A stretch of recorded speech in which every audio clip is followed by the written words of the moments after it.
পারিনি।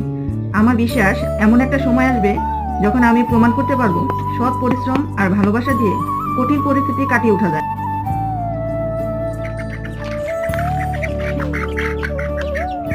এই যে এটা আমার লালি রেডি আজকে আমার খামারের উদ্বোধন করতে।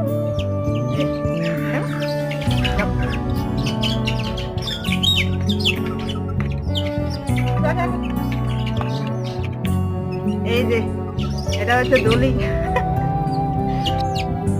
এটা হচ্ছে আমার কালি, আর এটা ছোট্ট একটা পলি, এটার নাম পলি, আর এটা কালি। বন্ধুরা, আমার ওই 4টা মুরগির নাম লালি, কালি আর ডলি আর পলি। এই দুটার নাম আমি রাখি নাই, এই দুটার নাম আপনারা। এটা আমার টুনটুনি, টুনটুনি